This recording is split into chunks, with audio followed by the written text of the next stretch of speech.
Hi and welcome to the Flatback 4 pod with me, Andy McGuire. Joining me this week, of course, is former Arsenal player, league and invincible Ray Parlour. Yeah, No, it's 150 not. caps. Yeah.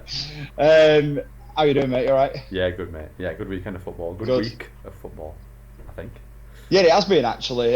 We're gonna touch on all the games, Premier League, of course, Merseyside derby yesterday. But just before we do that, it's been quite a week off the pitch with the financial packages, how we're going to say the EFL clubs and whatnot. So, firstly, I got my views on what I think we maybe should do.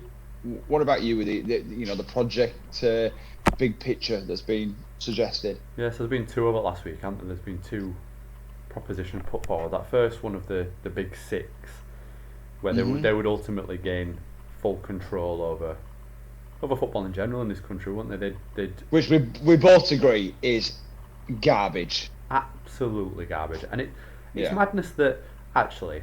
It's not madness. A lot of the EFL clubs agreed with it, didn't they? That, because ultimately it benefits them in the short term. Yeah, of course. In the short term, because they get the money from the Premier League, they get so much money coming down, and but ultimately, the big six take charge of football in general in this country, and there was some not small print in the proposal. It was well documented that they could even ultimately decide which sort of owners come in and out of the games. Couldn't believe that. When I heard that. So they could decide, or give me not Everton, I don't know.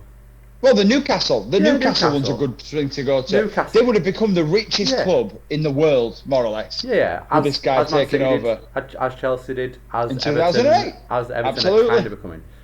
And so somebody comes in and they want to put money into a club and they want to help the club out, and they go past this fit and proper rubbish test that is there at the minute. But then the big six could oppose it, which they would. Of course they would. They'd oppose it. Of course they would. Because they don't want any. Because what? He's got what? 4.8 billion? No way. Not a chance. Sorry. He's got. He's what? He sold fleets of cars and he's only worth 10 million. Yeah. Get him in. Absolutely. Yeah. Sorry. Get him in. He's really unstable. All his businesses are going out. They're gonna get Harry Wilson on loan. Get him in. Absolutely, yes. But that's what it would be, wouldn't it? And it's ridiculous. It's ridiculous. Of course, there was some positives in it because those are the positives that they're going to focus on. The lower league clubs would get more money, which is great. Short term, it'd be a great fix because, like we said, the EFL clubs and the lower league clubs would get a lot of money, but longer. But for football in general, mate, it's I mean, completely. That would have been exactly what the big wigs would have wanted. The big six and. Parry at Liverpool wanting to push you. Liverpool fan, of course he wants it. Of course they want that. They're aiming for this big six, aren't they? The European Super League. European Super League, which we've got. It's called the Champions League. Yeah, don't mess with it. It's called the Champions League, and the don't mess with it. Yeah, it's absolute madness. The one that Gary Neville's put together is a bit more manageable. I don't know the real ins and outs of it. But the proposal again it's much more akin to again the lower league clubs, and the Premier League is in general getting sort of equal amounts and filtering that down the leagues, but either one has positives and negatives. But I don't know how we solve football at the moment, because now is a good time to reset. We've had COVID and that, and it's been a bit of a wake up call for us to sort of say, right, where do we start? Because we're gonna get back to a stage where we get back up and running into full flight mode with football, but there's still going to be those same problems financially. The top 20 clubs are going to be making more than anybody else, and the next 2 or 3 divisions are going to potentially still be in trouble. So how do we solve that? What do you think about the two proposals on it? Everything you just said, I echo. There is, of course, immediate positives for them, the EFL, but I look at the 5 years down the line, and I look at, say, Leeds, right? I take we're both Leeds fans, but take Leeds and maybe take, I don't know, another mid-table club, even a Villa, right? Just take Villa, right? Okay. The 5-year plan now for our clubs like Villa just coming up, and Leeds, they are probably good examples. Okay, we're not billionaires, okay, but Leeds have spent a little bit in the transfer market. But say in 3 years we have Leeds a well-established Premier League club again. We're pushing Europe, we're getting Europa League. The next step is Champions League. We get this investor. Do you know what? Leeds, fantastic club. Villa, they've stayed up now, right? Okay. And then you get Manchester United and the so-called Big Six, which, by the way, this season I think could be thrown out the window, and I'm going to get to that in a minute. It will just suppress the. Do you remember when Bolton got to that level and Sam Allardyce said, right, we need to put us under this pocket? He went, oh no, we don't want to. Do you remember that? And he was saying about it. That's how it'll feel. So we're never going to get that shift of top 1, 2, 3, 4, 5, 6. It's going to be the same people, same thing. It'll be boring, and we'll just be. Could you get like what Leicester did 4 years ago? Yeah, it might. It doesn't necessarily mean if you've got the most money you're going to win the league. But let's be honest, 9 times out of 10, we know the top 5, 6. They'll all be challenging. So for me, the whole people having, oh no, they can't come in that order. I absolutely cannot even get my head around that's even been contemplated. Can't even get my head around that. That's just messing with my head. The Gary Neville thing is a little bit more. He does see it a little bit because he owns a football club. Yeah. He owns a football club now, so all of a sudden he's not got that Manchester United mindset. He's got that I'm now owner of a club and they want to take it places, and eventually, let's not kid about, they'll want to be Premier League. Of course they will. They've got the backing. That's the ultimate aim, isn't it? And that will stop them to a degree, because they're already the owners, but they've got a bit of money. But for anyone else that might want to do what Salford are doing, or what about a prospective buyer looking now at the Premier League, going, oh yeah, I might buy a Villa. Oh no, far too much money. I just can't get my head around it. Here's a question for you then, mate, and it's a big question. It's kind of an open-ended question for you. What is the biggest problem in football right now? Not right now. Think back to the last 2, 3, 4, 5 years. What is the biggest problem in football right now? Is it money? Is it VAR? Is it player control? Is it agents? Is it television deals? Agents. You brought up a good thing there. Something I was going to touch on. Agents have. Did you see the reports this week that got filtered down with how much agents have made? There's got to be a some sort of cap. Agents have agents these days. I mean, I've worked in the industry, and not in sport industry and agents, but believe me, I know agents make a hell of a lot of money, right? Okay, and that's fine. Listen, we're all here to make a penny. I don't have that, but deals now are not pending on the football or in personal terms. It's if the agent fees are right. Yeah.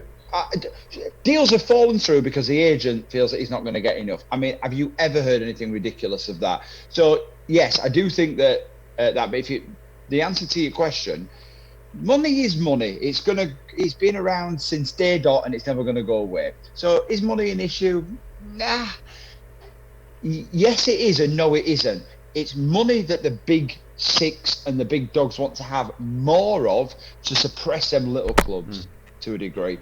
So it's a good question for you actually, mate, because you're in that sort of type of business. You've had an agent or have an agent now. You still have the same agent. Yeah. So what?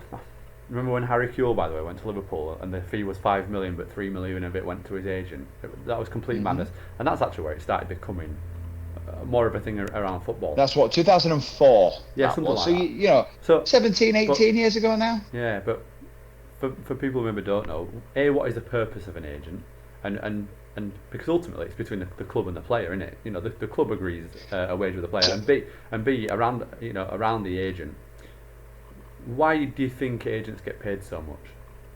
Well, the flip side of it, right? So if you look at the bigger picture of an agent, right? They do all the dirt. They do all the dirty work. The liaison. Now, myself, I am an agent in the entertainment business. So if I'm booking anyone out, or there's categories as well. So say for me in the past, TV, stage, and commercials that you see on telly. There's 3 different commission tags for that. 10%, 12%, 15%, mostly.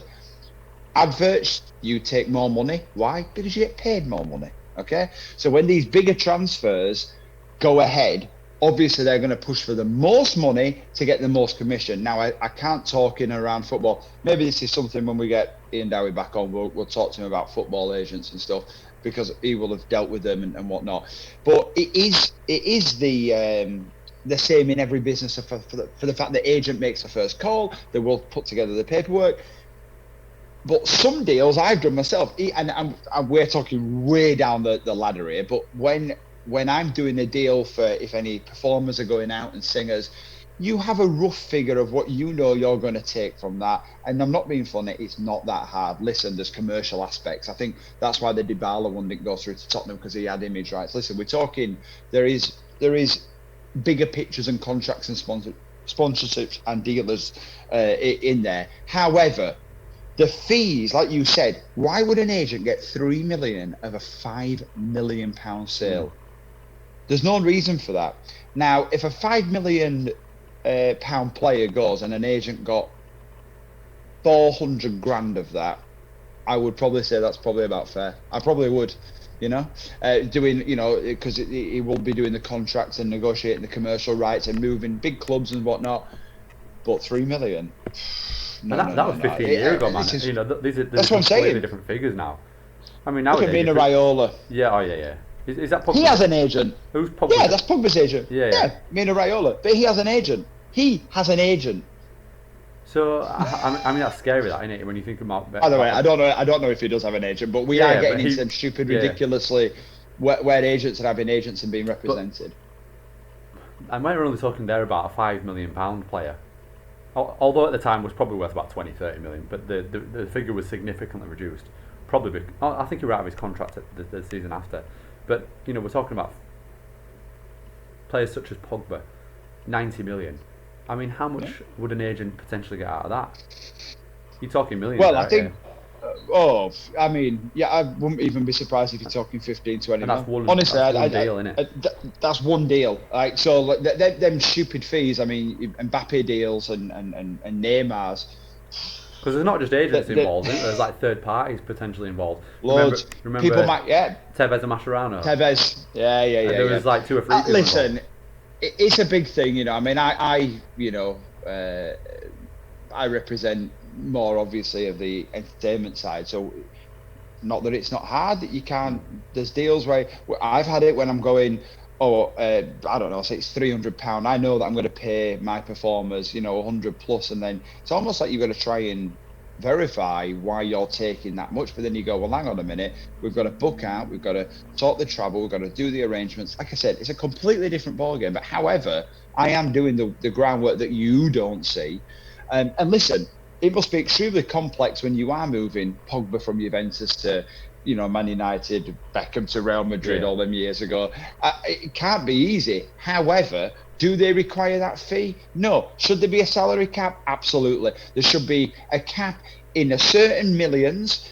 If they take a bit for the sponsorship, or maybe they get, because remember as well, it's not just the transfer fee. When they're getting paid week in, week out, Mino Raiola might be taking 7% of Pogba's wages. Yeah. If I get somebody into a show, or if I get somebody on telly, I'm taking weekly commission because I got them that job.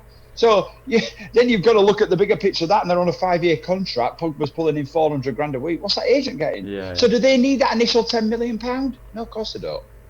So do we think then that the biggest problem in football then is probably that there's too much money going out of the game than actually staying in it? I think there's too much money going to the wrong people.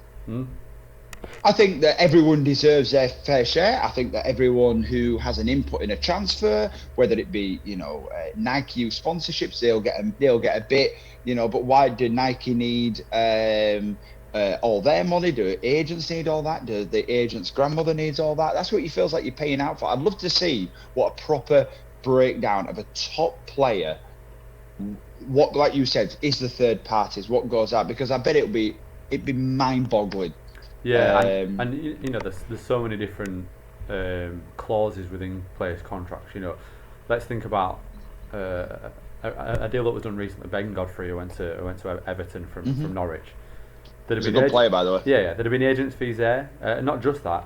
There was a 20% sell-on fee that went to York City. So there'd have been that to sort out.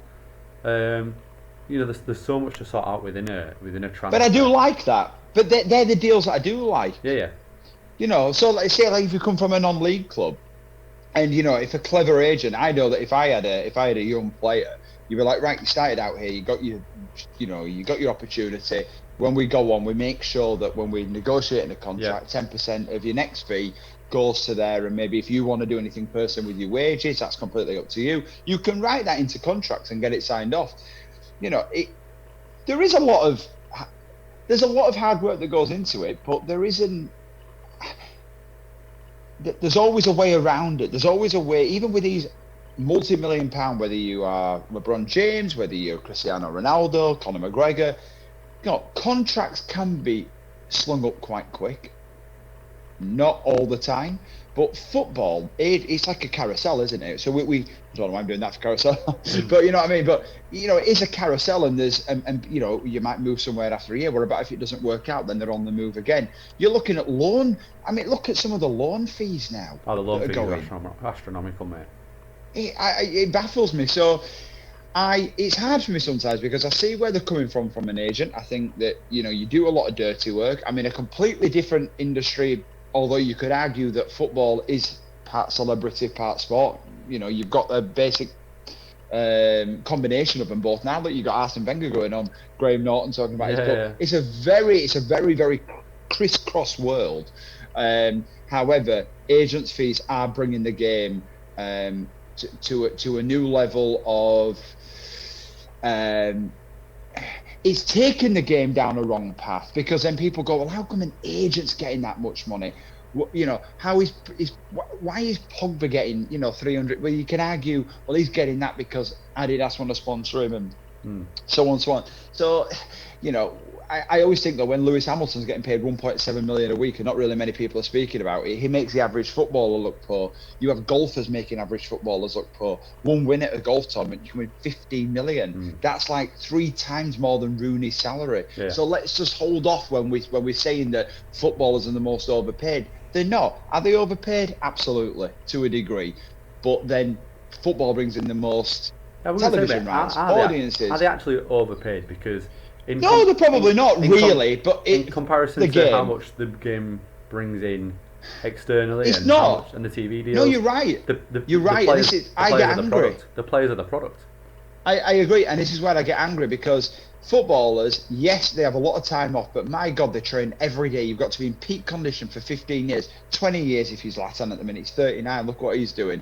Your dedication to the sport. Yes, you do miss 10, 15 Christmases. People go, oh, well, you're on 300 grand a week. Don't matter. You're still missing time with your kid. They go away Christmas Eve. Yeah. You miss it. You do sacrifice a hell of a lot, and I'm not on that bandwagon. We're saying that they're overpaid. Are some footballers overpaid? Absolutely. Yeah. That's why I said there should be a tier system. Until you win certain medals or get to a certain age where you deserve to do your own contract from about 26, 27, I said, you have a 5-year period where you can negotiate. I think one way to eradicate the high wages, I mean, we look at players like, although we don't say players are overpaid, they get... Look at Loftus-Cheek. Mate, you took the words out of my mouth. Yeah, so that's case in point for me. I think that players under a certain age shouldn't be able to earn X amount. You should similar to how we do the minimum wage in this country. You can only earn I agree. You've got a minimum wage up to, or they should have a maximum wage at 16, 18, 21, 23, and then between 23 and upwards, you can earn whatever the hell you want. But to a degree, I still even think 23. I think you've got to earn it. Remember when Souness, when he said a player came up to him and said, "Oh, I think I deserve a contract," and he said, "Show me what medals you've won." Yeah. It's true. To a degree, that's true. But you see players nowadays like a Loftus-Cheek, and although we're using him as an example, those figures just threw me back when I heard how much he earned. I couldn't believe it. He's earning £150,000 a week. Played for a year. Has played, correct me if I'm wrong, but has played less than 100 Premier League games. He's nearly 24, I think, off the top of my head. So he's not young either. He's not particularly young, but he will have got that contract not recently, probably about two years ago maybe. And even at that point, I think he'd just finished a loan spell with Crystal Palace. And Yeah, because he had that really good loan spell. He were good. He did. He were very good, mate. But that's probably his one and only full season. But things like that are a problem within the game. Far too much money is going back out of the game into players' pockets where they don't earn it, and decisions, right at the very top. Ozil's another one. Ozil's paid 300, whatever he's. And again, to be fair, to Ozil, his performances up to a point. Probably when he first got that contract, he probably earned it because he was one of the best players in the world. But then we say this all the time. If my performance dipped at work, I won't be on the wage that I'm on. It's true. Do you think, just quickly before we move on, I want to ask you then, so you're making a good point here then. So should you think that even though players get a 4-year contract, there should be a little clause in there to say that if your performance is, I think that, because then when you go in, you go, well, I'm going to get paid 400 grand a week. It's brilliant. I can get an injury. Yeah. If you get an injury, that's not your fault. That's fine. You still get paid your amount. And I can't see any problems with that, mate. The only thing that comes to the top of my head is like, if a manager doesn't really fancy you, and maybe you're on performance based and you're thinking, oh Christ, I think I'm performing, but my manager don't fancy me. So that's dipping. There's got to be ways around it. I agree. Well, maybe it's just that performing. I'll go elsewhere. Again, the only negative to that would potentially be that it's not a constant income. It's not it's not the same income. Yeah. And I guess a football club couldn't really budget that way. No. There's got to be a way around it. But anyway, that's the end of the pod. We could talk about that for hours and hours. You could. Literally. It's going to be really interesting to see how that develops over the next 2-3 weeks. It's not going to go away. I don't think the level will be a Super League, by the way. I genuinely don't, because I think fans will not have it. I think fans won't have it. But how long have we got left of the pod, by the way? About 12 minutes. Just you can give us a little. We've got 12 minutes, right? Let's just touch on the games from yesterday. Obviously, Liverpool, Everton, Van Dijk, Pickford. I'm going to say it was clumsy from Pickford. I don't think he did it on purpose. No. I think it was just clumsy. It was bad. Should he have been sent off? Maybe. I'm on that fence of it's that subjective. Yes, it was rash. I can't believe he didn't even get a yellow. But overall, I thought the game was very good. Everton, Calvert-Lewin again, just banker to score. And it was a good game all round, really. But what do you feel about the Van Dijk? It's one of those, isn't it, where goalkeepers get away with things that outfield players wouldn't get away with. If that was Seamus Coleman doing that, he'd have been, if that weren't in the penalty area. But ultimately, he was sort of making himself big, weren't he? He was making himself big. That's what I mean. I think it's different. And it was a follow-through. And Van Dijk was kind of off balance anyway. It wouldn't have resulted in a goal. But I think it's one of those where it's just unfortunate. I agree. I don't think you can. He were being stupid there, Pickford. I think he were being rash, like you say. I think he probably knew we were there as well, and I think let him 12 minutes into the game. Quick though, 8 months potentially for Van Dijk. That's Liverpool. I don't think they've got a lot in their reserves. Joe Gomez and Matip. They both can't keep fitting. Fabinho can drop in centre back, can't he? Similar to said that, But City did that last season with Fernandinho and the season before, and it didn't work. Really work. But the worst decision of the game with a winner, wasn't it? Which was offside, wasn't offside. I don't think there's a hair thin enough on my head to mark how offside he was. Sadio Mane don't have hair, really. Let's be fair. Was it his fingernail that was off or something? It was ridiculous. As a neutral, I was watching it with a Liverpool fan, and he jumped up. He did what every football fan did. He went, brilliant. And when we watched it, you are praying that he is offside and offside. If you're having to draw lines like that, it's ridiculous. Like I've said before, mate, if you can't make a decision on first look, it's not clear. Oh, within the first 10 seconds. Yeah. You go. Oh, is he off? Oh, actually, his right foot is quite off there. Don't get these, these lines that get all mathematic for me. Just, is he offside? Yes or no? Not too sure. Give me a few minutes. Forget your few minutes. He's onside. It's off. It's onside. I agree. I absolutely agree with that. We're going to quickly move on. So Everton, obviously, still flying. Liverpool in a bit of trouble. We're going to see how that pans out. Let's switch to the Chelsea-Southampton game. Defence for Chelsea once again. Yeah, it's the same problem. Look good going forward. Look good going forward. Timo Werner look good. Yeah. Same problems as last season for Chelsea, innit? Defensively poor. Yeah. And, they seem to have... They're going to have to outscore teams, aren't they? I think. Yeah, and have they really got the firepower to do that? Possibly. In the bigger games, probably not. And in the Champions League this season, Chelsea might get a few maulings against the better teams, like a Bayern Munich, or like maybe potentially even a PSG. But defensively, they're all over the place. And did Thiago play yesterday? Was Thiago Silva playing yesterday? I'm not sure. I don't think he did. Did he play? Because I know Zuma, his head were down a lot. Zuma's one of them players. He can be unbelievable, and then he can be. It's a very way off it. It's a very inexperienced back five for Chelsea, innit? And that's across the back four and goalkeeper. Kepa again. What were he doing? Jeez. I've never seen a man. I've never seen a man need a loan to Real Sociedad more in my life. Have you? I know. It's honestly. I'll do the deal for him. Yeah, we've just talked about agent fees there. In fact, Kepa's agent must be just sat there going, I can't believe I got into Chelsea. Unbelievable. There with a cigar, on Dan Bilzerian's yacht. But he's another one. He's another one he's young. He's probably got the big move, probably too soon. Would have probably been better easing himself into the side. But the way that Chelsea were at that time, they needed a number one. Courtois went and all that lot, and they probably needed. He hasn't set up, has he? They needed a big personality to come in, and he just hasn't been that personality. We saw the kick off with the manager in the League Cup final. Yeah, that should have. I couldn't believe that. That should be alarm bells for any manager, really. Awful. When he refused to come off, but yeah, and they signed the other keeper, didn't they, from France, the Senegalese. Yeah, Eduardo Mendy. Yeah. Is he going to do the answer? He looked shaky against Spurs. Well, it looked shaky, but first game we're going to have to give him a bit of time to settle in. Team that didn't settle in yesterday didn't really get out of any sort of gear. Where Arsenal, Man City just kind of weren't the greatest game. Weren't the greatest game, no. really. City looked good. I don't think they got out of second gear. They didn't really. They looked comfortable. Not really a great deal you can say about the game. It was just a routine Man City. I'm not saying that Aubameyang's going on my fraud watch, but he's going on my fraud watch. He doesn't do anything in the big games. I thought he went missing again yesterday.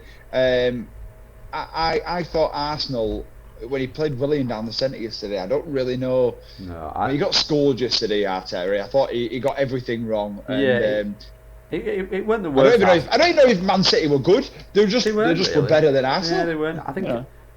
In fairness to Arteta, the Arsenal of 2, 3, 4, 5 years ago would have probably been trounced 4-5-0 in that game. True. And City weren't even give in that second gear. Arsenal are looking much more difficult to beat. But much more defensively solid. Partey came on, who looked quite good when he came on. Yeah, I'm looking forward to seeing him though. Actually, he's a bit of a beast. I think he is a bit of a throwback to what I think Arsenal need. And times I've seen him for Atletico, I thought built for Premier League. Of course, the biggest talking point in the game was Aguero touching the referee. I'm not being funny, mate. How many times have we seen players go to like third officials and linesmen and go, put that arm and go, you were offside, and he's going, no, all right, and linesmen don't really react. Come on, hey, listen, if that. And Sharon Massey, she's really good. I'll give her a due. Great linesman. Probably one of the best. She's top class. I tell you now, if you ask Sharon Massey, she won't even be bothered by it. It's agenda. It's paper. React. I don't want to talk about it because it's absolutely it's crap. Really, it's absolute rubbish. It's fake news. It's not fake news. It's just ridiculous. They've done it before. I think Sergio Aguero comes across as a really, really good guy. I don't think that was anything intentional. Come on, well, if you want everyone to be inclusive, that's what I've seen. I've seen them do it to third officials, fourth officials, whatnot. Come on, let it go. I'm not even talking about that. Man United, Newcastle. I thought Man U actually. I thought just swept Newcastle apart again. I watched most of the game. Newcastle. It could have been 6, mate, for Man United. They had one goal. They had one goal disallowed the penalty. Yeah. I think that Man United looked good against a poor Newcastle side yesterday. However, I've been quite impressed with Newcastle in patches. Big talking point. McGuire got his goal. Probably that goal must have felt like a weight off his head, wouldn't it? You know, just to. That's one big head. And that is a big head. Yeah. Yeah. But he was a good header as well. Let's be fair. Great header, man. Yeah. But yeah, Man United look good. They don't know what Newcastle side are ever going to turn up. But I saw Steve Bruce get a lot of criticism again last night from a lot of Newcastle fans. I heard one of the phone-ins, saying that his football's very poor. I'm not sure what Newcastle fans want from Steve Bruce. I'm not sure what they want from Newcastle United in general. They're not going to go down. They're not going to challenge for Europe. They don't spend the most amount of money. They haven't been taken over by these Saudi owners. So I don't really know what they want from Steve Bruce. I actually think they will do all right, actually, because I think with the signings that they made, I think with Fraser and Wilson, I actually think they will score more goals than they did last year. I think they'll do okay. I think if Newcastle finished 10th and got a good cup run in them, I think that's a good season. 100%, mate. Yeah, 100%. So I think Man United were a good win. Like I said, it could have been 6. It were a bit shaky for the last 5 minutes. It was 1-1, wasn't it, up until the 85th minute. Where are we on the Ollie wagon at the minute? Do you think he is close to being sacked? Is he not close to being sacked? I don't even think Man United really know, because I think they're going to win more. Not win more than they lose. I think that they're going to have mixed performances, but I think they're a bit of a mixed team. I don't know. He's bought players in. I don't know if Man United are waiting for the right manager to come available, because if you were to get rid of Poch sat on the beach. Poch, yeah. Pochettino's on the beach somewhere. I don't know if you get rid of Solskjaer today, do you bring Pochettino straight in?